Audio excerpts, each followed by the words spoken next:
मेरी कहानी थोड़ी सी फिल्मी है, इसलिए मुझे लगता है कि आप सभी को इसे जरूर सुनना चाहिए। उस समय मुझे नहीं पता था कि मेरी जिंदगी में क्या होने वाला है, लेकिन आगे कहानी बाकी है मेरे दोस्तों। मैं दिन भर सोता रहता, रोता रहता, परेशान होते रहता, लेकिन मैंने किसी को कुछ नहीं बताया। और एक दिन सुबह मैं घर छोड़कर चला गया। तीन ऐसी बातें जो आपकी जिंदगी में यदि आपने फॉलो कर ली तो आपको जिंदगी में सफल होने से कोई इंसान नहीं रोक सकता। नमस्कार दोस्तों, मेरा नाम है महेंद्र दोगने और आप सभी लोग मुझे एमडी मोटिवेशन के नाम से जानते हैं। मैं रहता हूं मध्य प्रदेश के सबसे छोटे डिस्ट्रिक्ट हरदा में। मेरी कहानी थोड़ी सी फिल्मी है, इसलिए मुझे लगता है कि आप सभी को इसे जरूर सुनना चाहिए। इस कहानी की शुरुआत होती है 7th क्लास से। पढ़ने में बहुत ही गधा, उल्लू का पट्टा, डफर, कुछ भी कह सकते हैं आप। ऐसा था मैं 7th में।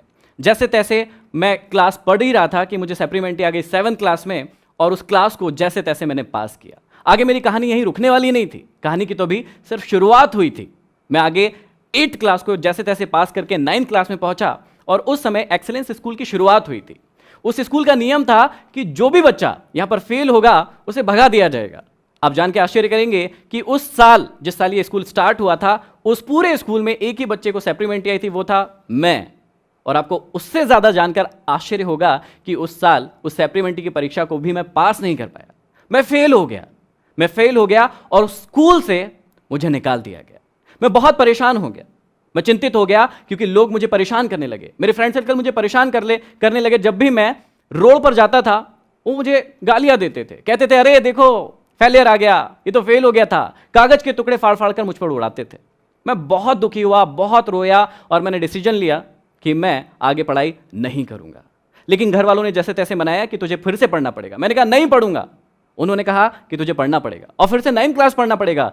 ये सबसे बड़ा टेंशन था मेरे लिए, क्योंकि वही क्लास फिर से पढ़ना मेरे लिए पॉसिबल नहीं था। जैसे तैसे करके एक गवर्नमेंट स्कूल में मुझे एडमिशन मिला, ये कह के कि भैया इसको एडमिशन क्यों दे रहे हो, ये तो एक्सेलेंस स्कूल से फेल है, इसे एडमिशन दोगे तो और ही हमारी स्कूल का नाम खराब होगा। उसके बाद मुझे जैसे तैसे एडमिशन मिला। मैं स्कूल में गया और मैंने एक चीज़ डिसाइड की कि अब मैं जितनी भी चीज़ें करता हूं लाइफ में, मैं स्पोर्ट्स में बहुत अच्छा था। 1500 मीटर जो रनिंग होती है उसमें मैंने स्टेट खेला हुआ है, जो खो खो होता है उसमें मैंने स्टेट खेला हुआ है, एनसीसी में सीएसएम था। बहुत सारी दूसरी एक्टिविटी में मेरा बहुत मन लगता था, लेकिन सिर्फ एक चीज़ में मन नहीं लगता था, और वो थी मेरी पढ़ाई। लेकिन अब मैंने डिसाइड किया कि यदि अब पढ़ना है तो अच्छे से पढ़ना है। मैंने सारी एक्टिविटीज़ को खत्म कर दिया अपनी ज़िंदगी से, किसी भी एक्टिविटी को अपनी ज़िंदगी में आने नहीं दिया।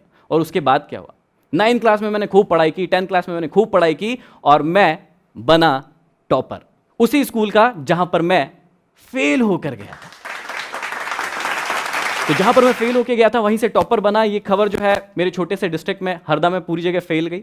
और हुआ ये कि मैं 9th से ही इंग्लिश का मुझे बोलने का बड़ा शौक था। मैंने एक इंस्टीट्यूट ज्वाइन किया था जहां पर मैं कॉम्पिटिशन एग्जाम की तैयारी भी करने लगा था। उसके बाद मेरा सिलेक्शन हुआ 12th क्लास में स्टेट बैंक ऑफ इंडिया में। लेकिन कहते हैं ना, डेस्टिनी में कुछ और ही लिखा था।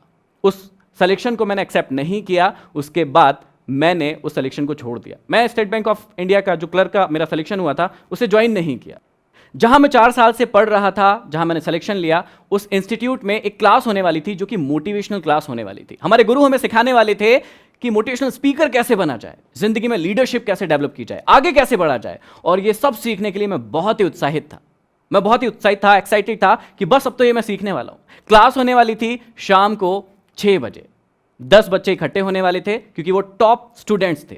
उनको बुलाया गया, हम वहां पर बैठे हुए थे, और उसी वक्त एक जो घटना हुई उसने मेरी पूरी जिंदगी फिर से बदल कर रख दी। मेरे गुरु आए और उन्होंने आते ही सबसे पहले यह कहा कि महेंद्र, तुम यहां से नीचे चले जाओ, तुम्हारे बस की ये बात नहीं है। यहां पर जितनी भी बातें होने वाली है वो बहुत ऊंचे लेवल की होने वाली है, बड़े लेवल की होने वाली है। ये बातें तुम्हारे बस की नहीं है। जिस संस्थान के लिए मैंने 4 साल दिए थे, उनके गुरु ने मुझे ऐसा कहा। वो मेरे भी गुरु हैं, अभी भी है, लेकिन मुझे ये बातें बहुत चुभी। मैं उस वक्त उनसे कुछ नहीं कह पाया, लेकिन मैं नीचे गया और खूब रोया, खूब परेशान हुआ कि मुझे ऐसा क्यों कहा गया। उस वक्त ये बात नहीं पता थी कि ये मुझे क्यों कहा गया, लेकिन आज समझ में आता है कि ईश्वर ने सब कुछ तय करके रखा था, इसलिए वो घटना उस दिन हुई थी। उस दिन के बाद मैंने उस संस्थान को छोड़ दिया। मैं आज तक वहां नहीं गया। मैं अपने घर गया, 3-4 दिन घर पर रुका और बहुत रोया गाया, परेशान हुआ। घर वालों को भी चिंता हुई कि इसके साथ ये क्या हुआ है। जो व्यक्ति एक भी दिन ऐसा नहीं हो कि इंस्टीट्यूट नहीं जाए, वो 4 दिन हो गए इंस्टीट्यूट क्यों नहीं जा रहा है। मैं दिन भर सोता रहता, रोता रहता, परेशान होते रहता, लेकिन मैंने किसी को कुछ नहीं बताया। और एक दिन सुबह मैं घर छोड़कर चला गया मैं घर छोड़कर, और उसके बाद 1 साल तक अपने घर से बाहर रहा। उस 1 साल ने मुझे अपनी जिंदगी का दौर ही बदल दिया, मेरा रंग बदल दिया। जो चीजें मैं कमरे के अंदर रहकर सीख रहा था, मुझे अब पता चला कि असली में दुनिया होती क्या है। मैं रात रात भर काम करने लगा, कॉल सेंटर्स में काम करने लगा, दिन दिन भर गैरेज, मेरे पिताजी मैकेनिक थे तो बचपन से ही मुझे गाड़ियों का काम करना आता था। पैसे कमाने के लिए मैं दिन दिन भर गैरेज पर काम करने लगा। इसका रिजल्ट ये हुआ कि 1 साल में मैं इतना वीक हो गया, इतना कमजोर हो गया कि बस मरने जैसी हालत हो गई। मैंने सोचा मरने से अच्छा है कि घर वापस चला जाए। मैं घर वापस आया, घर वाले खुश हुए कि चलो लड़का वापस आ गया। उसके बाद उन्होंने पूछा कि अब क्या करोगे? मैंने कहा कि पिताजी का गैरेज ज्वाइन करूंगा। उन्होंने कहा ठीक है। 2.5 साल मैं अपने पिताजी के साथ अपने गैरेज पर काम करता रहा, लेकिन अब मुझे पता था कि आगे मुझे क्या करना है। मैं किताबें भी पढ़ता था, मैं उसी दौरान किताबें पढ़ता था, मोटिवेशनल किताबें पढ़ता था, सेल्फ हेल्प बुक्स पढ़ता था। लोग कहते थे कि पागल है तो तूने स्टेट बैंक ऑफ इंडिया की नौकरी छोड़ दी, अब देख तेरी जिंदगी किस हालत में है, इससे अच्छा तो तू नौकरी कर लेता। लेकिन मैं मुस्कुराता था क्योंकि मुझे अब पता था कि मुझे अपनी जिंदगी में क्या करना है। उसके बाद मेरी जिंदगी बदली। 2.5 साल के बाद फिर वही हुआ जो हमेशा एक इंसान के साथ होना चाहिए या होता है। मेरे पिताजी के साथ किसी छोटी सी बात पर बहस नहीं होना था, लेकिन हो गई क्योंकि डेस्टिनी में लिखा था। वो बहस हुई मेरे पिताजी से। मेरे पिताजी ने कहा मुझसे कि यदि तुझे शॉप पर नहीं जाना है तो मत जा, क्यों कर रहा है काम, तेरे को नहीं करना है तो मत कर। मैंने उनसे कहा कि ठीक है, अब मैं शॉप पर नहीं जाऊंगा। उन्होंने मैकेनिक नहीं बनूंगा, मुझे कुछ और बनना है। उन्होंने कहा ठीक है। मैंने 1 साल फिर से पढ़ाई की और इस बार मेरा सिलेक्शन हुआ सिंडिकेट बैंक में। और मैंने उस सिलेक्शन को भी नहीं लिया। अब शायद आप लोग भी मुझे पागल ही कह रहे होंगे कि 2008 में मेरा सिलेक्शन हुआ स्टेट बैंक में, मैंने वो भी ज्वाइन नहीं किया। इस बार मेरा सिलेक्शन हुआ सिंडिकेट बैंक में, मैंने उसे भी ज्वाइन नहीं किया। फिर मैं करना क्या चाहता था? जी हां, अब मुझे पता था कि मैं बनना क्या चाहता हूं, मैं करना क्या चाहता हूं। मैंने अपने खुद के इंस्टीट्यूट की शुरुआत की, उसका नाम है चेंज एकेडमी, जहां पर हम लोग बच्चों को कॉम्पिटिशन एग्जाम की तैयारी करवाते थे। लेकिन मुझे पता था कि मुझे क्या करना है। उसी के साथ साथ मैं अपनी सिटी में बच्चों को मोटिवेट करने लगा। मैं कॉम्पिटिशन एग्जाम की तैयारी तो करवाता था, लेकिन उनसे कहता था कि अपनी जिंदगी में वही काम करना जिसे करने में मन लगे, जिसे करने में आपको एक्साइटमेंट फील हो, जिसे करने में आपको कभी थकान महसूस ना हो। लोग मुझे कहते थे कि पागल हो क्या, तुम तो कॉम्पिटिशन एग्जाम की तैयारी करवाते हो, फिर ये क्यों कहते हो कि वो काम करो जिसमें मन लगे, पसंद हो। मैं उनको कहता था कि मेरा धंधा नहीं है, मैं इंसान को इंसान बनाना चाहता हूं, उसे सिखाना चाहता हूं कि जिंदगी को कैसे जिया जाए। ये कारवां चल रहा था। 6 साल में मेरे 3 ब्रांचेस हो गए, मेरा इंस्टीट्यूट बड़ा होने लगा। लोग सोचने लगे कि बस अब तो ये सक्सेसफुल हो गया, आगे बढ़ गया। लेकिन कहानी तो अभी शुरू हुई थी और उसी दौरान आया 2017 का एंड।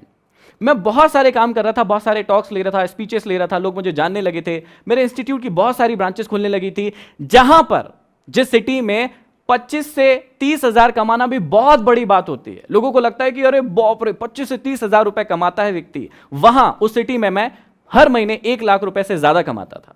लेकिन ट्विस्ट यहीं पर है, मैंने उस सारी चीज को दांव पर रखा क्योंकि मुझे अच्छा नहीं लग रहा था। मुझे लग रहा था कि इससे और कुछ बड़ा कर सकता हूं मैं, और कुछ अच्छा कर सकता हूं मैं। और फिर 2017 का एंड आया। वहां पर क्या हुआ? वहां पर मैंने एक डिसीजन लिया कि अब इन सारी कोचिंग्स को मुझे बंद करना है, क्योंकि मुझे कुछ और अच्छा करना है। मेरे दिमाग में चल नहीं रहा था, मुझे समझ ही नहीं आ रहा था कि मैं ये काम करूं या ना करूं। फिर डिसीजन लिया कि मुझे ये काम अब नहीं करना है। और 2017 के एंड में मैंने तीनों के तीनों ब्रांचेस बंद कर दिए। अब लोग फिर से परेशान होने लगे, फिर से मुझे पागल कहने लगे कि यार इससे बड़ा पागल कोई नहीं है। सारी सिटी में ये बात हो गई, क्योंकि छोटी सिटी है तो सारी जगह बात फैल गई कि मयंक तो फिर से पागल हो गया। अब उसने एक कैमरा खरीद के लाया है, एक माइक खरीद के लाया है, अब तो वो ना शादियों की शूटिंग करेगा शायद। ऐसी बातें मार्केट में उड़ने लगी, सबको ये बात पता चल गई। मेरे काफी सारे स्टूडेंट्स थे, उन्होंने भी ये बातें फैलाना शुरू कर दी। लेकिन इस बार भी वही हुआ, मैं मुस्कुराता रहा, मैं किसी से कुछ नहीं कहा और मैं बैठ गया एक रूम के अंदर, एक कमरे के अंदर, एक कैमरा और एक माइक लेके।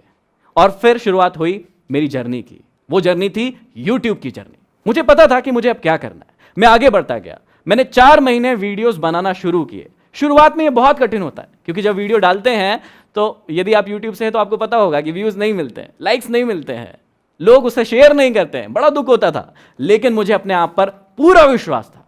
मुझे पता था कि मुझे क्या करना है, मुझे पता था कि मेरी मंजिल कहाँ है, मुझे अपने आप पर विश्वास था। और इसी प्रकार मैं 4 महीने तक उसको जारी रखता गया। हुआ क्या, उसका रिजल्ट ये हुआ कि 5वें महीने में मेरा एक वीडियो वायरल हुआ, और वो इतना वायरल हुआ कि उसे 6.3 मिलियन लोगों के द्वारा सिर्फ 15 दिन के अंदर देखा गया। सिर्फ 15 दिन के अंदर 6.3 मिलियन व्यूज मिले और मेरी आवाज हर हिंदुस्तानी तक पहुंच गई, और लोग मुझे मेरी आवाज के कारण जानने लगे, लोग मुझे एमडी नाम से जानने लगे।